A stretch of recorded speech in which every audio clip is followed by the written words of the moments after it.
Hey, live stream audience. So guess what? I think I practiced too much. I actually, started at 8 o'clock on the dot and was going through my whole spiel, and then I realized that the setting was on private. So for any of you who were actually here at 8 o'clock and was like, "Where is Keisha? What is happening, and why can't I get access to it?" That is why. So my apologies. I stopped the live stream, came back. We're now public, so you should be able to see me. In fact, I am on YouTube now, keeping an eye on this. Until the day I have a handy dandy assistant, you're just gonna have to watch me multitask. All right, good. We are now live. You're with me, I'm with you, and I will start over. This live stream life, but that's okay. Um, I'm going to jump into our conversation on discussing worries. But before I do that, I want to stop and acknowledge um, two great men that we lost in the civil rights movement.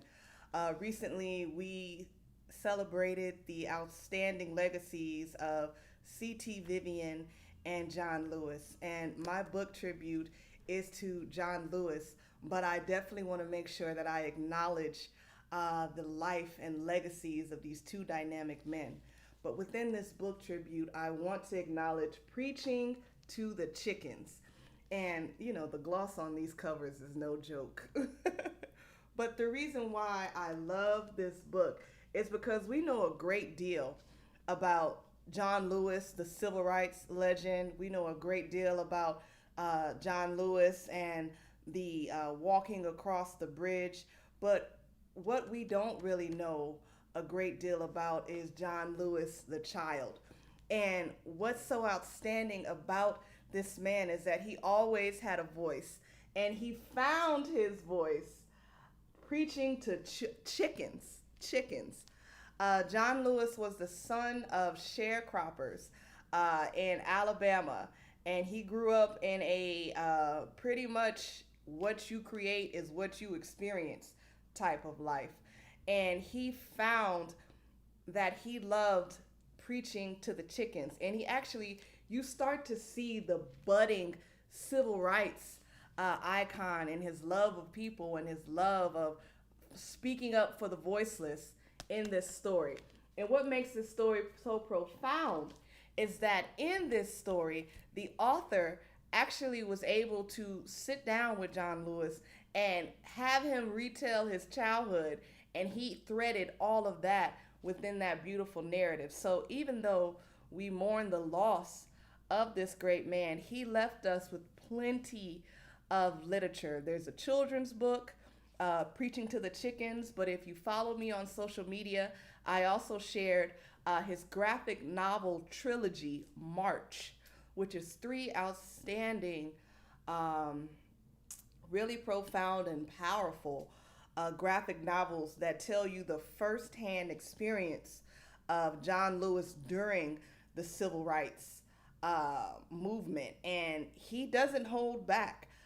This is, I shared the children's book, but if you have children who you feel are mature enough to handle this, um, perhaps your fourth, fifth graders, sixth graders on up, I definitely recommend the March trilogy because it's a unadulterated view of the civil rights movement written from John Lewis and a few others, but he is the primary author.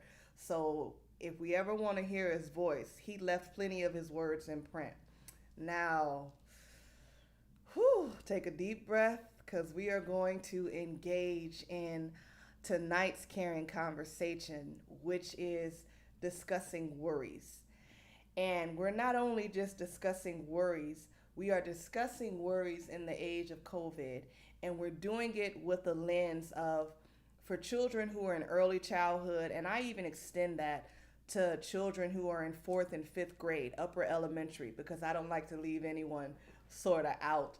So think about birth all the way to fifth grade in terms of, what is this information going to apply to? If you have any questions at any point, you see my little comment below logo and all of that information. But I also want to give a quick thank you to Ruth.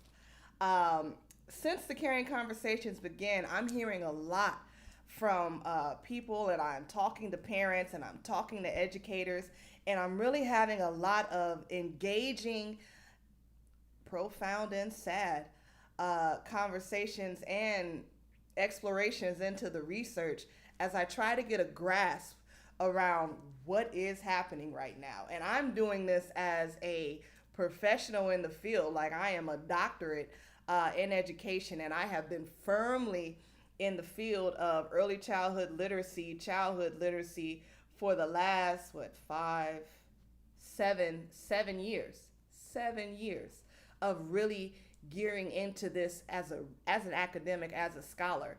And it's a lot, and it's overwhelming for me. So I can only imagine. And I really don't have to imagine, because as I talked to various individuals, whether they were parents, whether they were professors, whether they were in early child care, or primary daycare centers, things of that nature, everybody is sort of saying some of the same things. And so I have organized tonight's conversation to hit on some of the main things that were consistent, and some of the main pain points that you or people within your network may be experiencing. So the first thing we're going to touch on are COVID worries. Then we're going to go into meaningful play, and then it's open to Q&A. And I also have some curated books that I'm going to share with you. So get ready, because I have been really digging into the work to have this conversation with you. So let's talk about COVID worries. Now, the interesting thing about these COVID worries is that adults and children are experiencing this unprecedented experience at the same time. I am not going to tell you what you already know, unless you have been in some sort of beautiful bubble. Maybe you're somewhere off in Wakanda land, and so none of this is hitting you.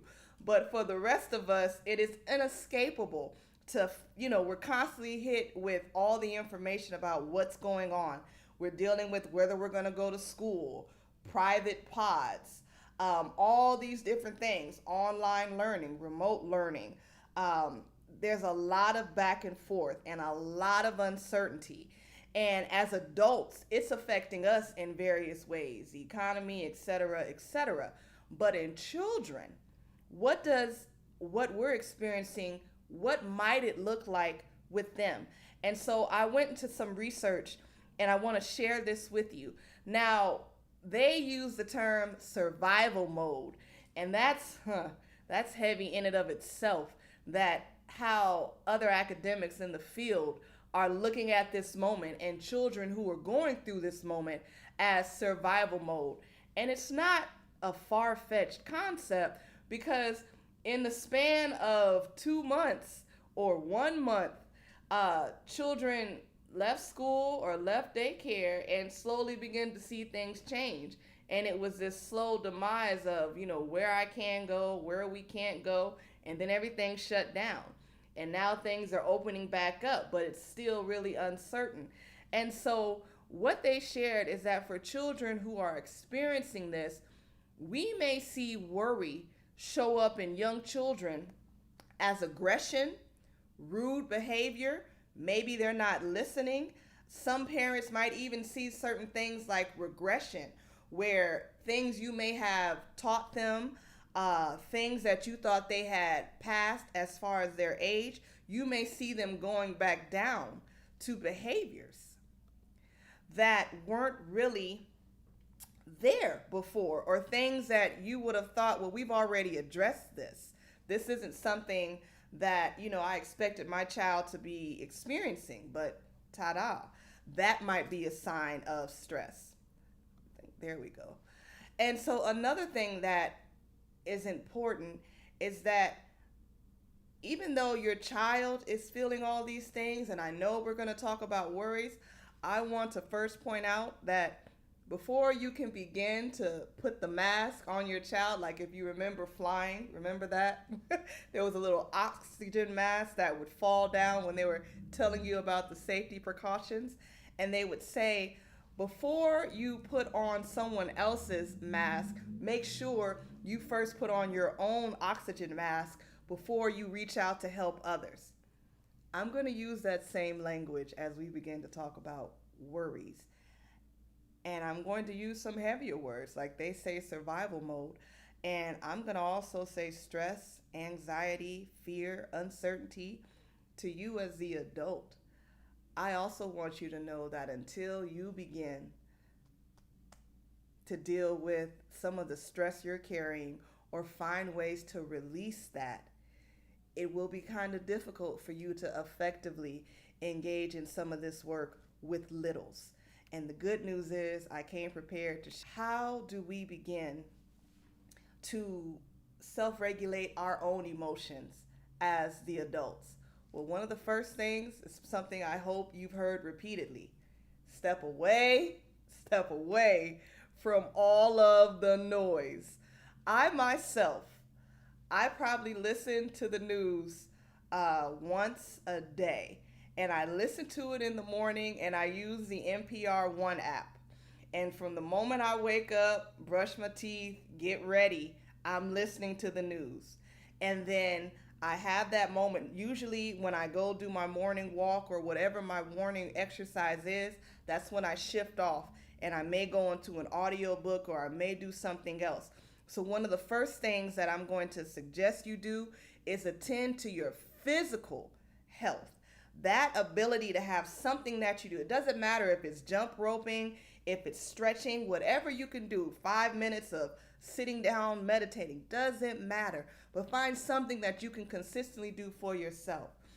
As you attend to your physical, social, mental health, emotional health, even spiritual needs, as you do this to the best of your ability, because side note, we're in unprecedented times, so nobody is going to be doing this perfectly. But as you make this effort to make sure that your own oxygen mask is on and firmly suited, then you're in a much better position to work with your child. And here's why I say this first. Because if your child is worried or they're showing signs of distress, that might not be in a calm manner. It might not be the child just sitting on the chair silently staring forlornly in the distance, looking off into space with this sad look. No, they're little.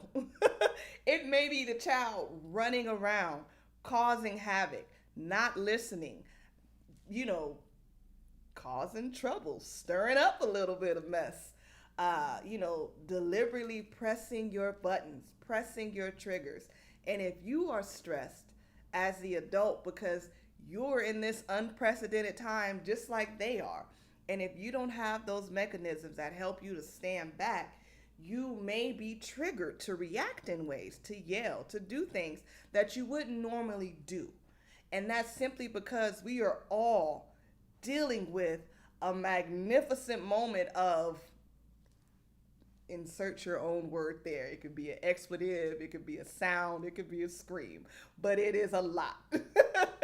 And we don't know when it's going to end. And that's why it's so important to have these systems in place. To the best of your ability, I want to stress that. So if that means stepping away from some of those digital devices, you can do that. Now, once you've done that, how do I then help my little? Dr. Keisha, I came here. Thank you for telling me about me. But I really want to know, how do I support my child? What does that look like for the littles in my life? I'm glad you asked. I am going to share something I've been saying for years. Talk, read, sing, play. 4 concepts. Talk, read, sing, play. And I want to note this, even though I'm saying talk, read, sing, play, they don't have to fall in that order. You can talk, you can play, you can sing, you can read. All that matters is that you're trying to blend in these four aspects of the learning. Now, what does talking look like? Again, if you don't follow me on social media, you really should start. Dr. Keisha Cares, Instagram, Facebook, Twitter, etc. I shared a video of a little girl. She went viral, 4-year-old girl, and she was sitting down eating cereal with her mother and father, and she was just venting. I mean, this little girl was having a moment, and she was crying, and she was just sharing her frustrations that she can't go anywhere. She was like, McDonald's isn't fun anymore. It's not fun to just order food and wait in the car. She was like, the water park I can't go. And this little girl starts sobbing, like just real tears, because it's a lot. And she goes on, it's like a 8-minute, 11-minute rant. She just let it all out. And what I commend her parents for is that they allowed her to speak. Now, you're not going to be perfect at this. In fact, if there were a few times while the father was recording and the mother and father were listening to the child, you hear the dad just laugh, right? Like he loses his composure and he laughs. And the little girl checks him like, do you not see me pouring out my heart? Like, what is funny about this? Because she was very much in the authentic moment of everything she was feeling. And the mother, she's off camera, but you can also hear her, affirming the child, encouraging her to keep speaking. You see her hand, her hand shows up in the screen, and you see her, lovingly affirming what the daughter is feeling. And even the father, for the most part, he's also there listening, but he's lovingly guiding the direction, because at one point she says, McDonald's is closed, we can't go to McDonald's. And the dad was like, well, actually, we can go to McDonald's. But then the little girl was like, well, actually, my point still applies, because what's fun about waiting in a car? I'm used to playing at McDonald's. This is why I love kids. But when you're talking to your little, and again, this is, early childhood, elementary, so birth, whatever that's looking like. Now, for the parents of the infants and the newborns, good on you. All you really have to do is love, affirm, spend that direct eye contact, make sure that child feels loved and seen. And for the most part, you don't have to deal with all of this because they're not really responsive. What they're following is how you are. If you're stressed, if you're angry, and you're engaging with them, they're going to pick up on that, and they may be crying a little bit more. But when we're talking about toddlers, children who are talking, children who are observing the world around them, giving them that space to talk, even if what they're saying doesn't necessarily make cognizant sense, you validating them. Even if some of the words are gibberish, you know how adults are able to just give that child that understanding that I hear you, I validate what you're feeling, and I'm engaged in this conversation. Big, big point. Oh, I think someone is commenting. Hey, Ruth, good to see you. Absolutely. This is my son every day. Yes. It's true. But you know what this is showing? This is showing two great things. First of all, it's showing you that your child is feeling the moment of COVID or the shutdown. Like, they are experiencing this, and they're mature enough to verbalize what they're saying and express it to you. And each time they do that, you're going to love this presentation. Each time they do that, they give you an opportunity to build another stronger bond with them, to allow them to validate their emotions, to practice speaking their mind when they're feeling something. But then, and I'll show you this as we go on, they also open up opportunities for you to engage and ask them to engage in meaningful play or imaginative play. Ooh, boy, I'm so excited about this conversation. I could tell already. And Ruth, if more comments come up, you just keep on typing. For the people who are on this live, that is why I'm here. And if you notice, I matched my outfit with my background. I'm that much in this moment. So if you bring it, I'll catch you. Now we are going to move on. Now, like I told you, even though you have talk, read, sing, play, it doesn't have to go in that order. And so I deliberately put this item up, sing. So we skipped read and went right to sing because I want you to understand that you can do this in any order you want. This is your time with your child. And if I'm dealing with a parent, you know your child better than anyone else. If I'm dealing with an educator who has a great relationship with their students and they've been around them long enough to really understand how they operate, then I extend this challenge to you as well. Or it's not really a challenge, it's an invitation. When you engage in talk, read, sing, play, take a temperature check of where your child is in this moment. If you have a child that you know loves singing, first, the only thing I will say, it's always great to start with talk. Simply because, unless, your child is just into this, if you just launch off into song, the kid may look at you like, what is this moment? What are you doing? But if you start with the conversation, so they sort of know where this is going, like if we started talking about, I'll use what Ruth said about, her child consistently mentioning the trains, right? And it's not possible to go to the train museum right now, but we can imagine that we're trains, or we can sing a song about the sound the train makes. And listen, if you don't know a song, make one up. In fact, invite the child. Let's make up a song about trains, and let's move around the living room. Choo choo. Let's clean up. Let's clean up. Let's do a chore as though we're a part of a train, because a train is connected. So we have to do this as a team. Oh, you can see why I love this work. Because even though COVID has put us in a moment where we can't rely on a lot of things, one of the parents I spoke with said it best. This moment has actually given us a moment to be creative and to really explore. Parenting really unlocks a lot of opportunities to be creative. And so when it comes to singing, if you've ever been in one of my conferences or attended one of my keynotes or ever worked with me directly, you understand that when I say sing, I mean sing with everything in you. This is not the time to be cool. This is not the recital. I am not interested in your form. I am here for fun. I am here for joy.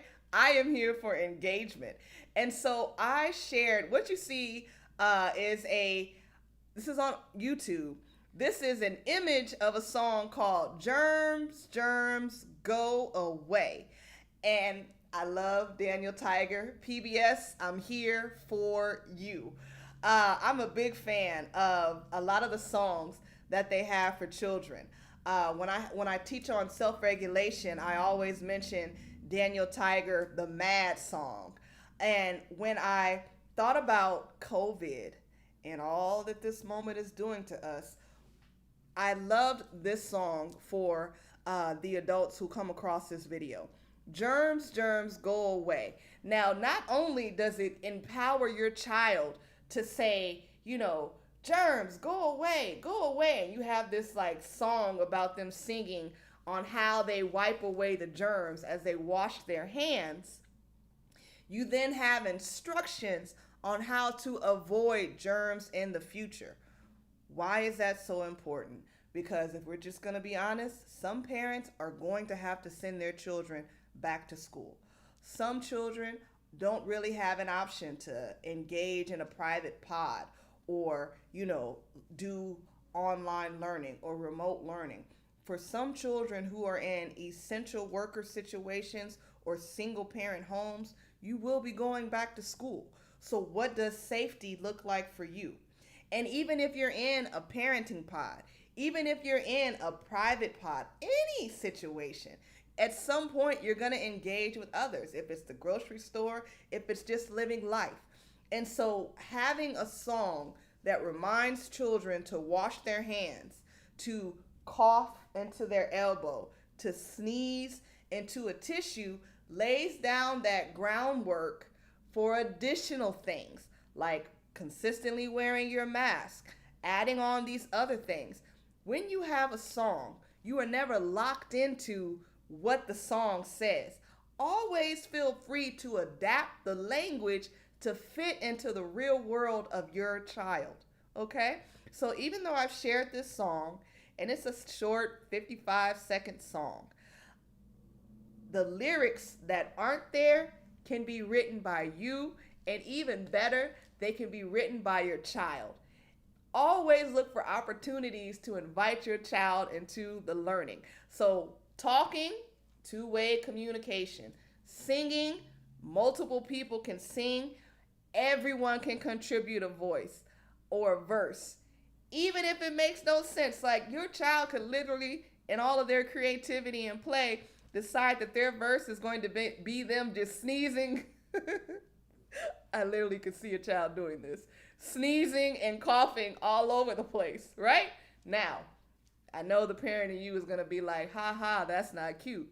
But it's okay if while they're sneezing, while they're coughing, they are showing what does safe coughing look like. What does snake in the song, you sneeze into a tissue. So even if that's what they want to do, this is when you gently guide them or remind them that we're going to do this in a Daniel Tiger way, which he models, okay? You can see why I love doing what I do. But we talked about talk, we talked about sing.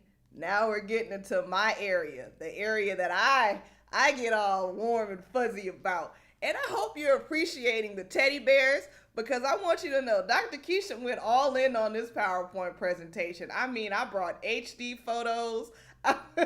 I really got into the bear theme, like the teddy bear theme, I locked in. So I hope like as each slide progresses, you're like, wow, she really, really brought it with the teddy bears. Yeah, we got a big bear reading. Now your child may not be this big, and I tell you what else is missing from this image.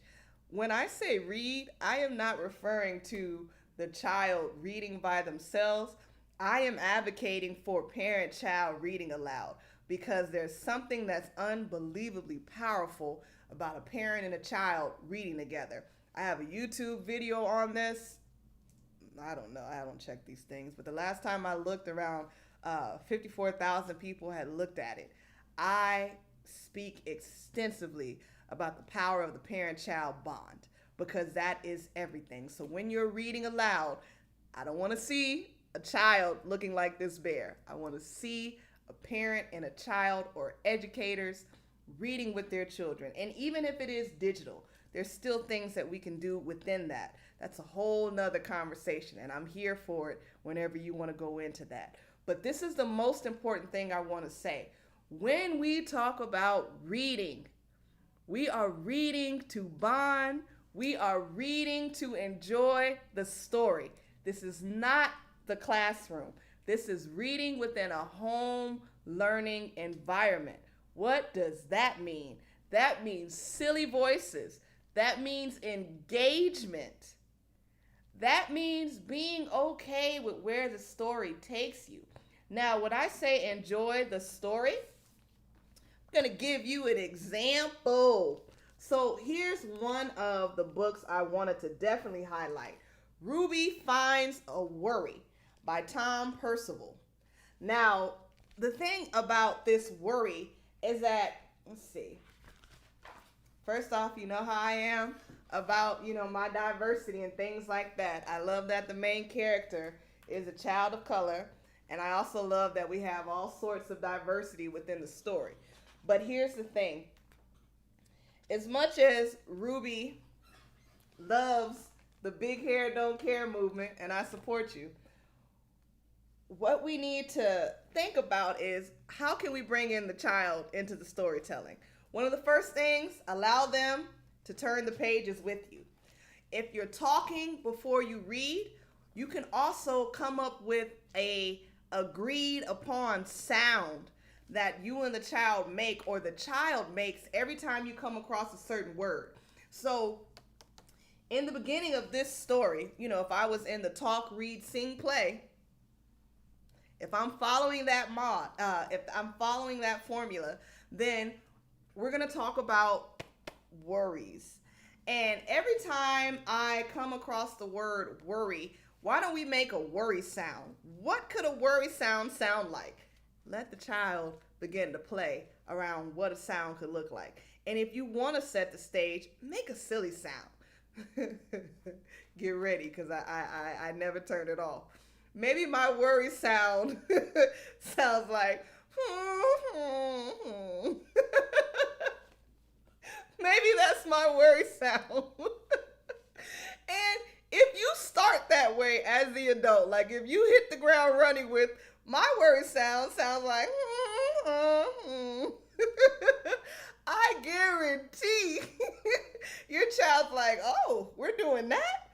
Well, my worry sounds like, and then, so before we've even started the story, we're already setting up all of these outstanding opportunities for creativity and fun and laughter, even while we're talking about something as heavy as worry, okay? So invite the child to come up with the worry sound and agree that every time you come across the word worry, they're gonna make their noise. Now, this does two things immediately. First of all, it guarantees that the child's going to be listening, at least for the first page or two, for the word worry, because that's when they get to shine, right? And so when this happens, you want to make sure that as you read the story, you are finding ways to engage them in the storytelling. So Ruby finds a worry right there in the title page. There's their moment, And so whenever you do one of these activities where you invite the child to participate or give a sound or give some sort of sound effect to move the story along, you always want to make sure that that word is in the immediate first page or two of the story. Because when we're reading to littles, they have short attention spans. So don't give them a word that you don't see until page 5 or 6, because I guarantee you, that child will get up and wander. And sometimes that's okay too, because they're still listening. But if you're looking for engagement, if we're looking for ways to bond, have a worry sound, okay? Now, let's keep going. Are you having fun? I'm having a great time. I'm loving this. I hope you're enjoying this as much as I am. So let's see. We've talked about reading. There's so much more I could say about reading, but I'm going to save some of that for the Q&A and things of that nature. Now, when we get into play, when I say play, I want to also point out that I'm talking about meaningful play. And what is meaningful play? I'm specifically talking about pretend play, creative play, because in this moment where you don't really have access to a lot of variety, you have a screen, you have a tablet, you have, screen of your choice. There's so many options. It could be a TV, it could be a personal device, it could be all sorts of things. Or you have the toys that they have, the physical toys, and then you have you and your child or their home learning environment. But here's the thing that is outstanding about pretend play. Your imagination, limitless. Even if it's a cliche to say it this way, sky's the limit. Your imagination, your child's imagination, can consistently come up with brand new ways to engage in play. And so if you're following the talk, read, sing, play, after you have read your book, and within this story, Ruby finds a worry and she ignores it, but the more she ignores it, the larger it gets because she keeps thinking about it. And at some point, she begins to realize, how can you get rid of this worry? You face the worry. You start to talk about the worry, right? So if you've read this outstanding story, Now, how do we play? What would be a meaningful way to play? We could pretend play a scene from this book. Maybe the parent can be the worry, and you can follow your child around, and you can. I can visualize a parent. This could be your moment of reckoning. If you have a child that's like, mom, dad, blah, blah, blah. If you allowed yourself to change characters and your child is Ruby or they're the main character and you get to be the antagonist, you could worry them. Did you clean your room? Did you tie your shoes? Blah, blah, blah. Just have fun with it, right?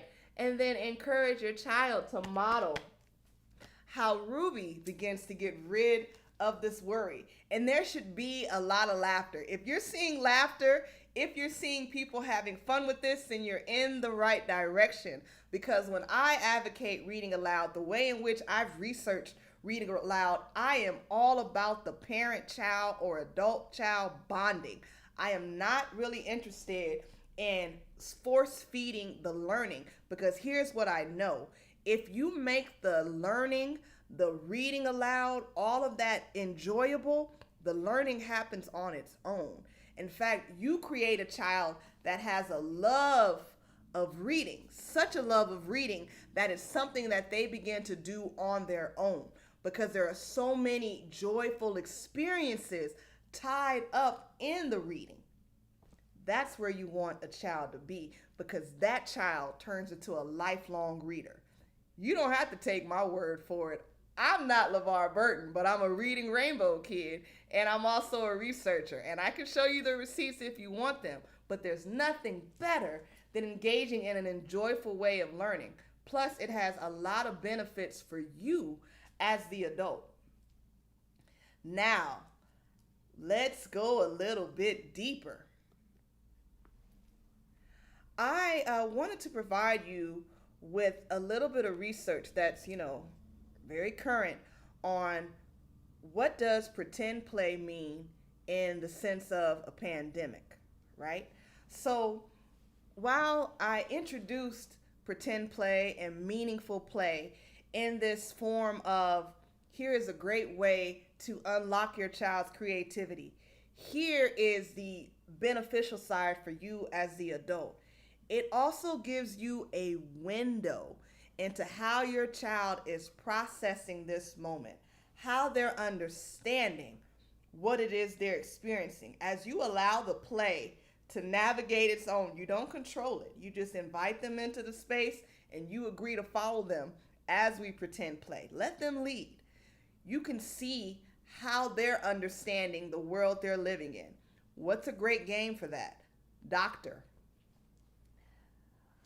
The study I showed with you is that they looked at children who were experiencing or preparing to go through surgery or had experienced multiple surgeries in the past. And they found that pretend play allowed those children to convey their feelings and begin to control stressful experiences through the way in which they created their pretend world. So pretend play provides your child with a sense of control, as I may not be able to go anywhere, but in my pretend world, I can still go wherever I want. That is how you begin to help them deal with the worries that they're carrying. You allow them to change their perspective. Maya Angelou said it best. Perspective is such a powerful thing. I'm not even going to try and recreate her quote. I might put it in the description notes. But why is it important that we allow children to pretend play? Because what pretend play can also let you know is if your child is dealing with extraordinary distress. Now, you may see this in behavior problems and things like that, but you can't be really sure that it's extraordinary stress because we're dealing with such unprecedented times. That could just be the way that child's emotionally dealing with this heaviness.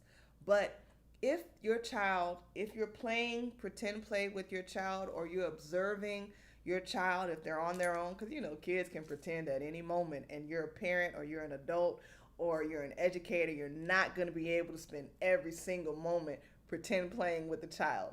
I'm not saying that at all.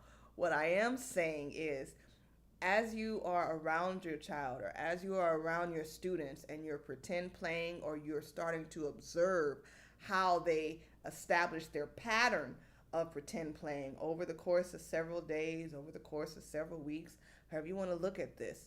But when they're pretend playing, there should be a resolution to whatever situation they've concocted. If they're a superhero and there's a bad guy, there should be some point in the story where the hero saves the day or there's some sort of ending, some resolution.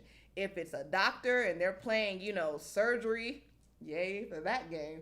If they're playing surgery, then at some point they should perform the surgery and a patient should wake up, or the patient might die because they may have experienced that, but that's a resolution, right? But here's where you may need to consult, a professional or start to talk to somebody in the mental health field.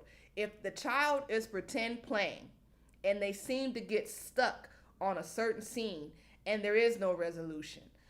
For example, if all of their games about COVID is about getting sick and COVID is just like, it's growing into a worry, it's just die, die, die, die, die, die, die. It's always death. It's always death. Never changes. Maybe we need to have a deeper conversation. Maybe there are some books. Consult with me. I'll give you a whole listing of them. But there are other ways we can begin to address this. But anytime pretend play gets stuck in a loop, you don't see variation. In fact, the child gets more and more worked up, or they don't even get to resolution. Maybe it's just coronavirus or COVID. And there is no, they got better, or they, transitioned and they went to heaven, or however your child is socialized to understand the life cycle. If they only get stuck on that one thing, that might be a sign that there's a little bit of deeper work that, we may need to do. And it may be time to consider getting in touch with a mental health professional, finding out what resources are available. And here's why I say this.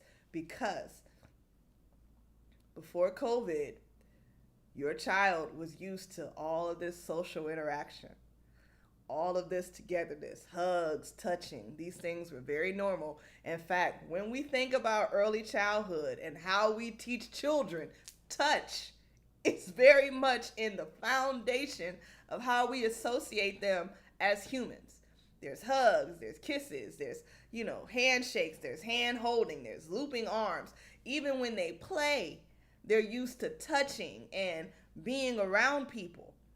And all of a sudden, in 2 months, with nobody knowing, now they're like the little bear sitting on a bench. And yes, I did find bears to illustrate this point. But that's what we're dealing with. What in the world? It's a lot for an adult to deal with sheltering in place. You see adults out there protesting about a mask. I think if if littles could protest, they would probably protest the lack of social interaction, because it goes against the norm of what they've been conditioned to understand as little human beings in this world. That's heavy. That's a lot. That is something that is absolutely deserving of our attention. And so why I wanted to make sure that I shared that aspect of why pretend play is so important is so you could have that safety net to begin to recognize or have a tracking method of how they may be understanding and dealing with this unprecedented time. Yay!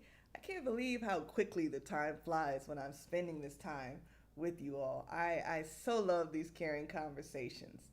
And if you have additional questions, I'm absolutely here for that. Now, we get to go into Q&A and book tips. Good. So glad that Ruth is here, because she was one of the contributing people to some of the questions that came up. And I also want to say that if you have additional questions that aren't reflected here, throw them in the chat. I'm here for that. And I'm also going to share some of the curated books that I have.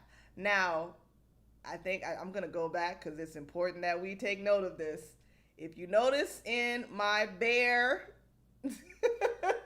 illustration, there are 2 bears, but it could be 3 bears. It could be the whole family.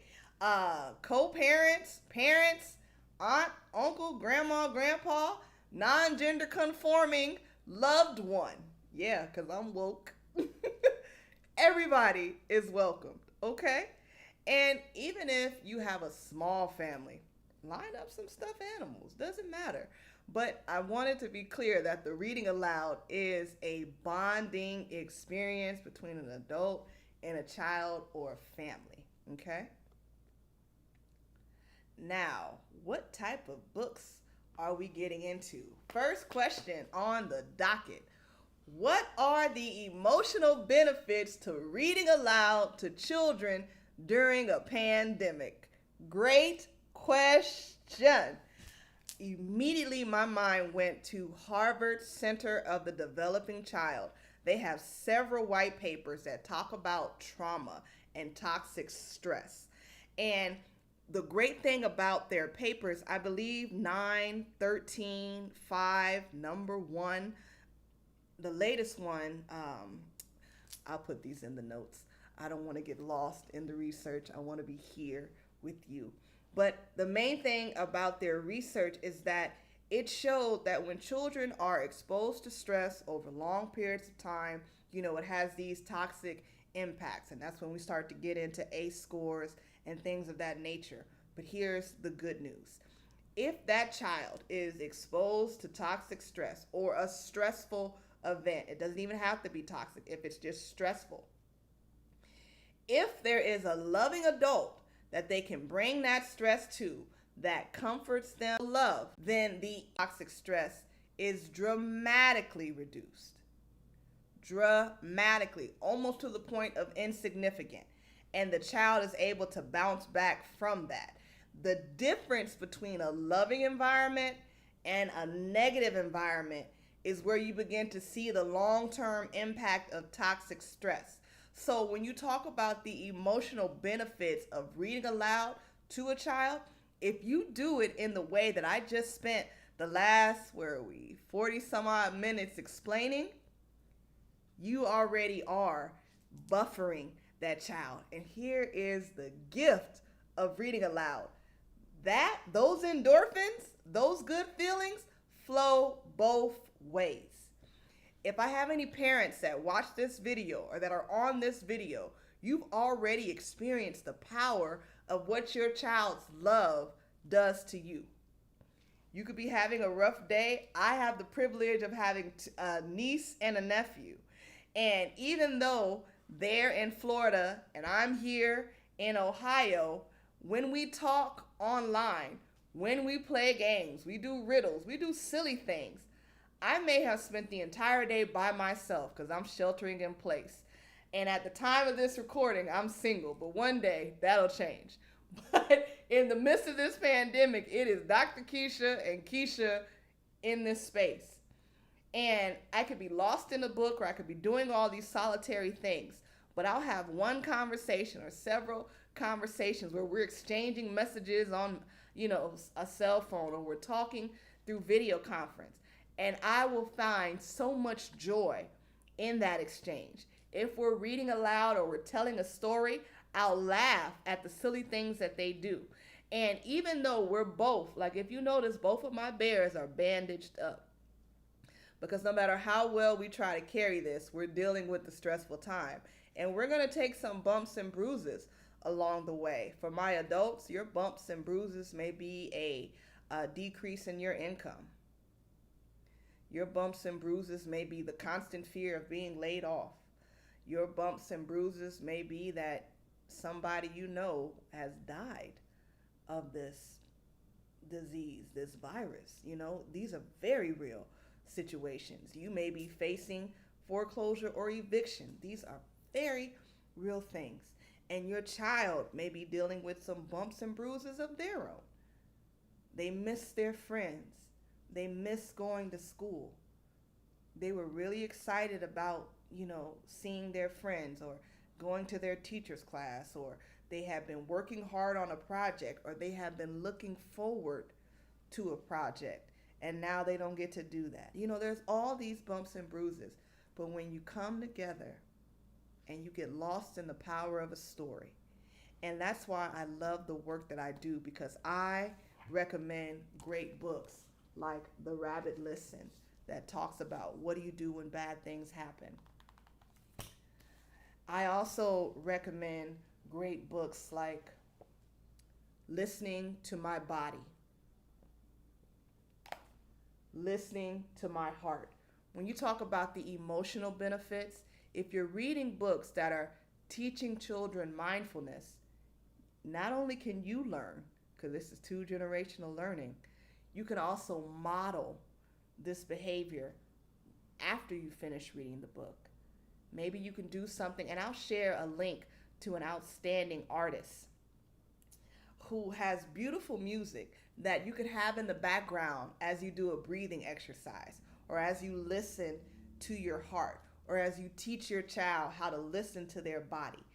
These are the emotional benefits, the social emotional benefits, but the bonding that occurs is a benefit to you as well as that child, because the power of your love for one another can comfort you like nothing else can.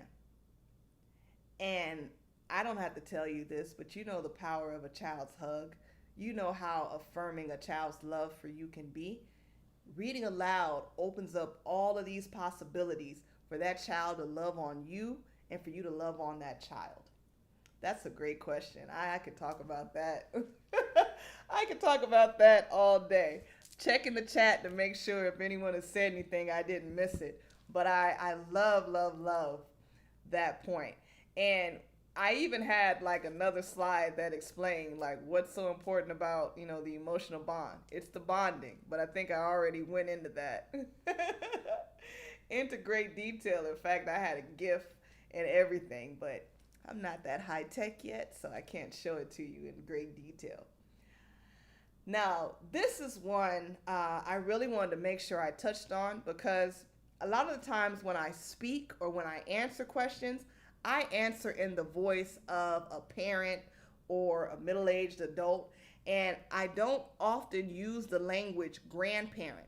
And I was so glad when this question came up and the example that it provided, because it allowed me to realize I need to be far more inclusive in my language. Because when I say parent, I'm thinking parent, but let me be specific and say grandparent. This question asks, how do you read aloud to a very active child? If you are a grandparent, you are not here for running around the house chasing this child. That's not what you signed up for.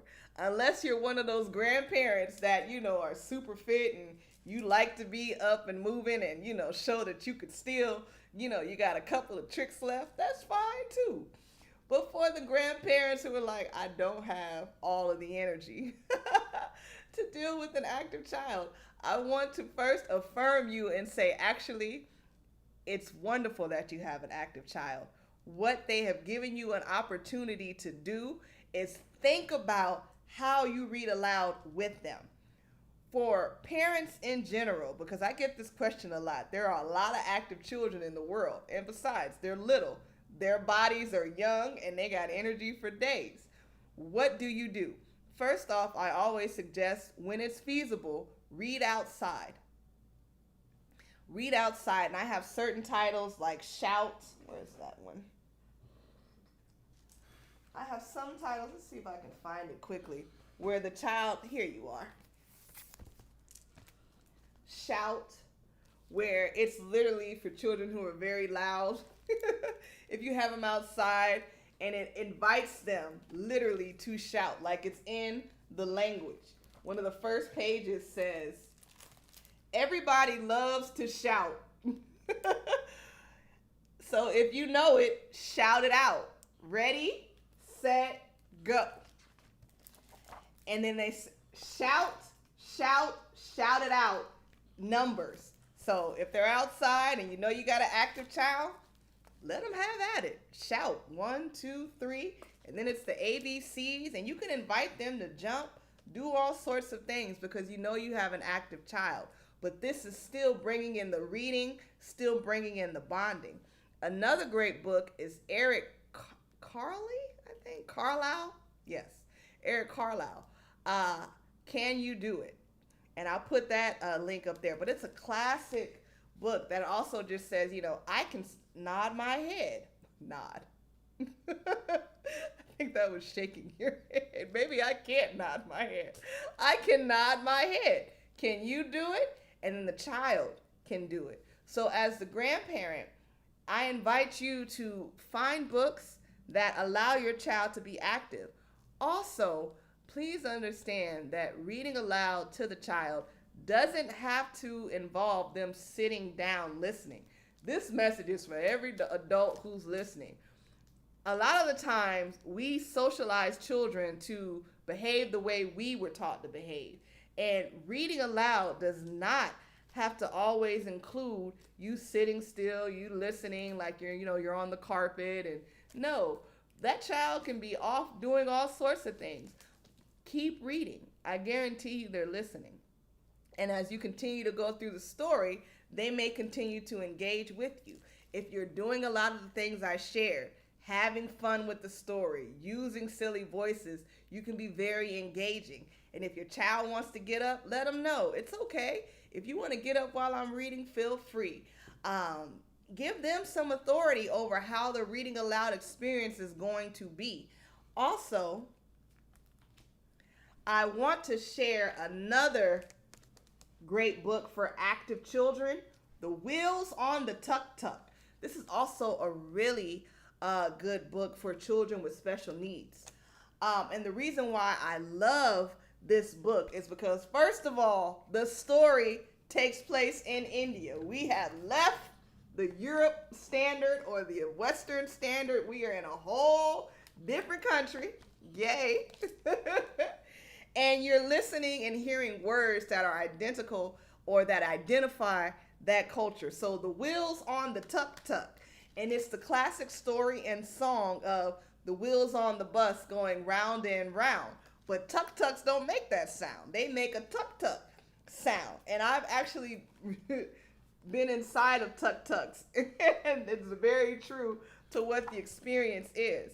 And so if you have an active child, another great idea for you is to read books that have songs or rhythms or melodies to them. Invite that child to clap. Invite that child to make the sounds, like I taught you about the worry sound. And all of these great things. If you can believe it, we're already coming up to the hour. So I'm going to stop here. I know, right? Like, how did an hour go by that quickly? But it does. I'm going to stop here and just bring you back to this moment. I am so delighted that you took the time to participate in this caring conversation. Oh, I am so delighted. I'm looking at your comments.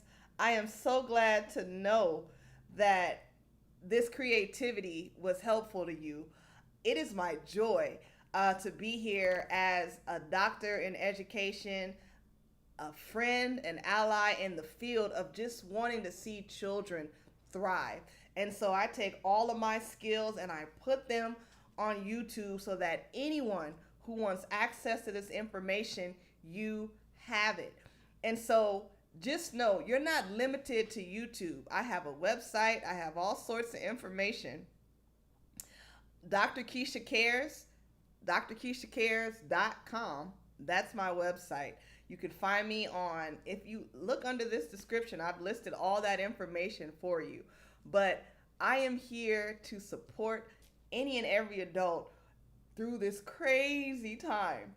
The replay will be up. I'll edit this, add all of the books and citations and links so you can go further into the research on your own. I invite you to explore it as you see fit. But thank you for giving me your time. Stay encouraged as you continue to parent and understand not only do I care, but I am on the sidelines. I am in this virtual world rooting for you. And if you ever feel like you want to work with me one on one, you're always invited to schedule a consultation with me. I set my fees extremely low, but as some of you already know, I'm also approachable online. Send me your questions, send me your comments, and I will answer them in the live stream. In the meantime, you stay encouraged and you keep loving and bonding with your children. Bye.